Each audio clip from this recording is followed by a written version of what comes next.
Tambayan, yung pag-usapan po natin ngayong araw ay mga aral po sa pag-aalaga po ng native chicken.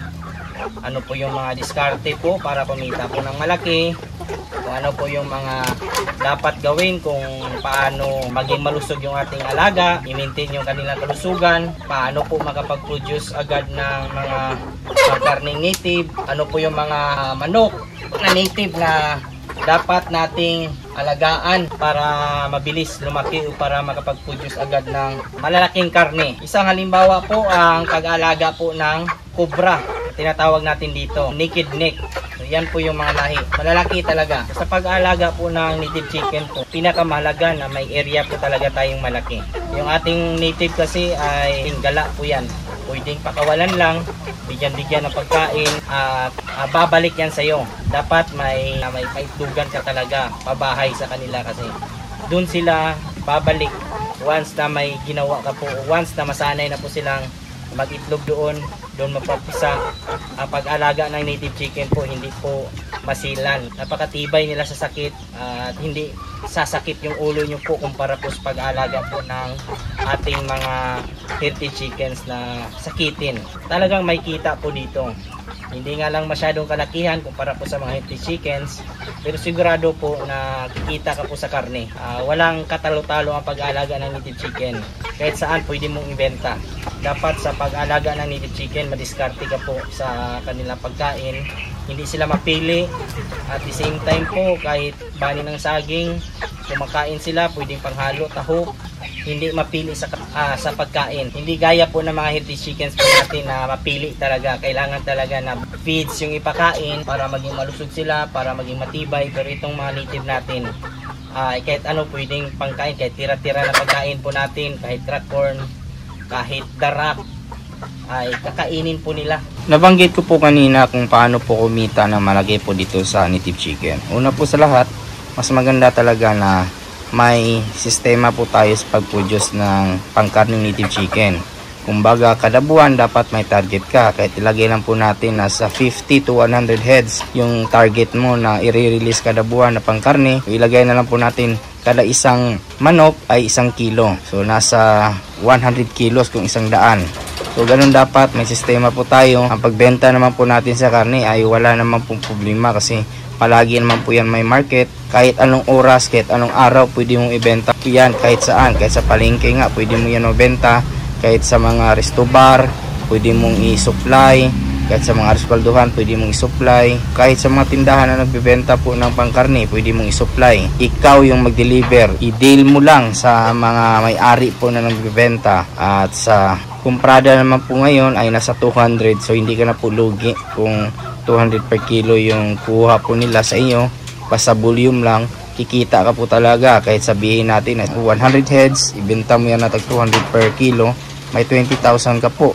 Kung gagastos ka po sa pagkain, siguro pinakamataas na gagastusin nyo po bago maibenta po yung manok ay nasa 10,000. Ibig sabihin may kita ka po na 10,000 po. Kung may sistema ka kada buwan, kung may 10,000 ka kada buwan. So ganun kasimple ang pag-produce ng maramihan. Kung maramihan naman, dapat may manok ka rin po ng mga babae na marami. So sa isang manok, kaya po yan mag-produce po ng 10 to 15 po na sisiw kada limlim. O kung may 20 heads ka, 30 heads na inahin, kada buwan may produce ka na 100 na sisiw sa 10 inahin. So solve na po. Kumbaga 3 buwan kasi yung pinakamatagal bago ka makapag-produce ng 1 kilong karne. Sa kada buwan may tigsa 10 ka ilagay natin na nangingitlog at makapagpisa ka ng 100. Sigurado may maipuproduce ka na pangkarne. So kumbaga 100 kada buwan lang po yung limit nyo po na ipoproduce kung sakali na yan lang po yung kaya nyo pong tustusan o kaya nyo pong i-produce. Isang paraan din po para kumita po na malaki sa pag-native ay yung buy and sell. So isa po sa mga diskarte ko po yan, lalo na po pag naubusan po tayo ng karne. Kailangan talaga natin humanap. Nauubos po kasi palagi yung native chicken, kaya dapat maniskarte ka po. Ako kahit saan po ako nakakarating, kahit sa mga bukid-bukid, mga probinsya, at idinadala ko po dito sa ating syudad o dito sa syudad ng General Santos City. Dapat may ganun ka po. May mga kaibigan nga pwedeng pagkunan po ng native chicken. Sa kalusugan naman po na pinaka-importante po talaga na maging malinis yung ating manukan, maging maganda yung kanilang pagkain kahit mura o mumurahin o hindi, pure feeds lahat. Importante lang po dapat may vitamins po tayong ibinibigay, inilalagay po sa pagkain o di kaya sa tubig.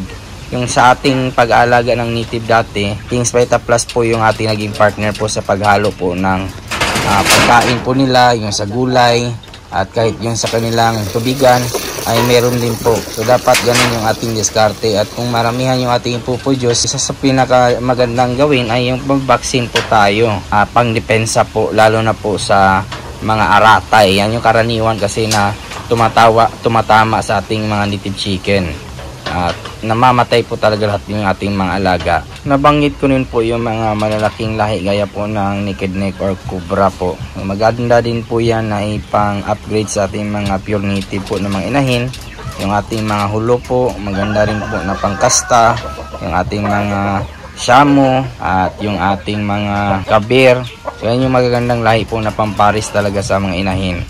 Masasarap din po yung karne na nakukuha o napuproduce po natin dyan.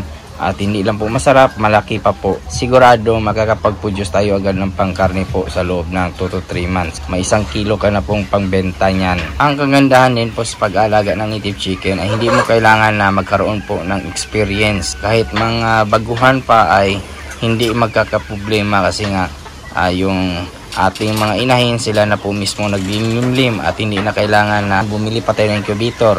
At kahit nga ipasama natin yung mga ating sisiyo sa inahin ay maganda din po sila mag-alaga. So walang problema po talaga. Isang aral din po sa natutunan ko po sa pag-alaga ng native chicken ay yung wag basta-basta po magpapapasok ng hindi po kakilala o kahit sino.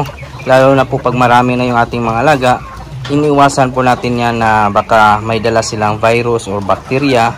Kung magpapasok man tayo, siguraduhin po na may biosecurity tayo sa labas. Para sa ganun ay hindi tayo mapasukan po ng mga posibleng magyari sa ating mga alagang manok. At kung may mga bibilhin tayong manok, siguraduhin po na i-quarantine muna, paliguan at kondisyon bago ihalo sa mga manok po natin. Ang mga nabahagi ko po ay pwede pong magpa-sensor po sa inyo sa pag-aalaga po ng native chicken. Madali lang po alagaan at mabilis mabenta. Yan na po yung maganapan ngayong araw mga katambayan, at nagpapasalamat po pala ako sa mga bago po natin subscribers and viewers. Welcome po sa aking channel. At kung kayo lang po ay napadaan ngayon, sana po ay consider nyo po nag-follow, i-like, i-subscribe. Napakalaking tulong po yan. Kung may mga katanungan naman po kayo, ilagay lang po sa comment section at ating sasagutin. At huwag kalimutan i-click yung notification bell para sa mga susunod na videos. Bago muna tayo magpaalam, shoutout muna natin yung ating kaibigan dyan na si Frank Angelo Padilla from Jensen City. At sa mga nanood po dyan ngayon, shoutout po sa inyo lahat. Sa mga hindi ko naman po na shoutout, isa-shoutout ko lang kayo sa susunod. Maraming salamat, God bless at ingat po kayo palagi. Bye bye!